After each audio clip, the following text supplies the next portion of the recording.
Oui, donc voilà, c'est moi. Alors, on était sur les adresses IP, donc voilà le résumé de mon réseau local. Quelques petits trucs que je voulais vous dire.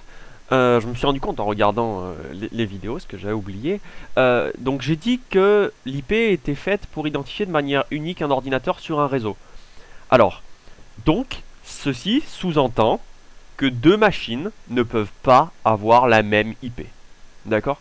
Faut que ça soit donc clair, quoi. Il n'y a pas deux machines dont l'adresse est 192.168.1.8. Très important, hein. Autre chose concernant les boucles, ce qu'on a appelé euh, ici, hein, pas du tout, ici, vous avez le local loopback avec une IP de 127.0.0.0.1. En fait, c'est ce qu'on appelle, vulgairement, c'est ce qu'on appelle local host. C'est l'hôte local. Et ceci, c'est équivalent. C'est donc équivalent. Je sais pas comment traduire équivalent. Je sais pas si vous êtes des mathématiciens ou des informaticiens. En tout cas, localhost, c'est donc équivalent à 127.0.0.1. C'est-à-dire, par exemple, si j'ouvre une page internet, là, là, là, et que je tape ici localhost, vous voyez, bon, il me donne quelque chose. Bon, c'est pas grave. Vous aurez peut-être rien du tout. Ça dépend de ce que vous avez sur votre machine. Mais ce que je veux dire, c'est qu'il s'agit exactement de l'équivalent de 127.0.0.1. Voilà, vous voyez que le résultat est exactement le même. D'accord? Ok, donc voilà, petite parenthèse. Donc c'est un truc qu'on appelle localhost. Ça, c'est un mot que vous allez pouvoir voir assez souvent. Donc c'est pour ça que je voulais le souligner. Localhost. Ok, bon, c'est tout. Petite parenthèse. Alors, sinon, maintenant, on va s'intéresser... on va pas forcément partir dans les détails, puisque je veux rester quand même assez pratique et non pas trop théorique. Donc j'expliquerai bien en détail tout le fonctionnement des réseaux, des IP et tout, mais pas dans cette vidéo en tout cas. Donc ce qu'on va faire, c'est essayer d'interagir avec le réseau. C'est-à-dire que là, ici vous voyez que 192.168.1.8 et ici 192.168.1.4. Donc c'est deux IP, d'accord? Ce que je vais essayer de faire, c'est avec la machine 1, de communiquer avec la machine 2, en passant par son adresse IP. Lui envoyer un message. Alors, comment faire ça? Je vais utiliser une commande qui s'appelle ping, P-I-N-G, et je vais taper tout simplement l'adresse IP de l'ordinateur portable, la machine 2 donc. Je suis donc ici sur la machine 1, hein, je vous rappelle. Donc, je lance cette commande, et ici vous voyez que des choses qui défilent. Alors, sur Linux, la commande ping ne s'arrête jamais. Donc, pour lui dire de s'arrêter, pour lui imposer un arrêt, il faut que je fasse CTRL-C. D'accord? Voilà. Et là, il me dit, voilà, voilà. Ici, en fait, ce sont des paquets qui sont envoyés. Et là, vous voyez, donc, je vais expliquer brièvement cette ligne. Ici, vous voyez l'IP qui a été, disons, l'IP de destination. Il a essayé de contacter 192.168.1.4. Ici, vous voyez les paquets qui sont envoyés. Ce sont des petits morceaux d'informations. Alors, je ne vais pas épiloguer sur son contenu pour l'instant, mais en gros, ici, vous avez surtout le temps de voyage, disons le temps qu'a mis la machine pour répondre. Ici, vous voyez que c'est très irrégulier. Alors, il doit y avoir un problème. D'accord? Si vous voyez que ça part à 240, et ici vous voyez après ça part à 9, après ça part à 1, normalement vous devriez avoir quelque chose de régulier.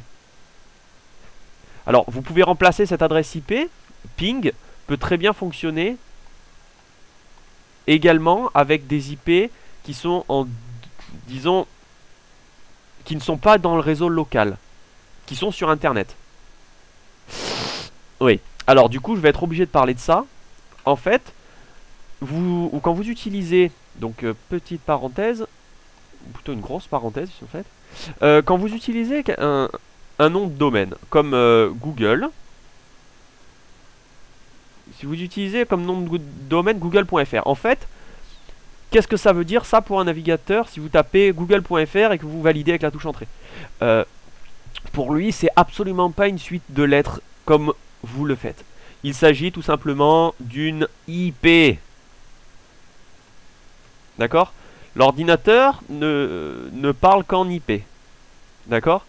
Donc il ne s'agit absolument pas d'une suite de lettres. En fait, cette suite de lettres va être transformée en IP. Parce qu'une IP, c'est plus difficile à retenir que Google.fr. Pour un être humain, c'est beaucoup plus facile de retenir Google.fr que de retenir l'adresse IP de la machine de Google.fr. En tout cas, par exemple, ce qu'on peut faire avec la commande ping, c'est pinguer directement Google.fr. Alors, ici, vous voyez que Google me répond à chaque fois. En fait, cette commande, donc je l'arrête, qui s'appelle ping, est en fait, disons, en fait, elle s'appelle ping en référence au ping-pong. C'est-à-dire qu'il vous envoie quelque chose et la personne d'en face vous le renvoie. C'est un message pour tester si le réseau fonctionne, d'une certaine manière. Si une connexion peut être établie. Ici, vous voyez donc que Google, lui, est un serveur très régulier. Il renvoie toujours à entre 55 et 60 millisecondes. Très régulier, aucune perte de paquets. Et voilà, le temps total, 10 paquets transmis, 10 reçus. Ah, très bien, c'est parfait. D'accord? Donc voilà. Donc en fait, ce que fait quand vous tapez la commande ping google.fr, en fait, ou quand vous tapez google.fr dans un navigateur, il s'agit en fait de cette adresse IP. D'accord? Donc, très important, il faut toujours un nom de domaine est une adresse IP. Voilà. Donc ici, si vous pouvez directement utiliser le domaine avec la commande ping, ping google.fr, et ici vous voyez l'IP de la machine en question que vous êtes en train, l'adresse IP de la machine de Google. Ok. Donc, alors je suis parti un peu là-dedans pour vous expliquer. Donc voilà, le résumé de la commande ping pour dialoguer avec une machine. Donc je vais essayer de dialoguer avec mon routeur. Est-ce que vous avez une idée de la commande à taper? Bien évidemment, toujours ping 192.168.1.1. Vous voyez, mon routeur me répond par contre lui d'une manière très rapide. Vous voyez la différence? Il me répond en 0,5 millisecondes, alors que Google me répond en 0,55 50 à 60 millisecondes. D'accord?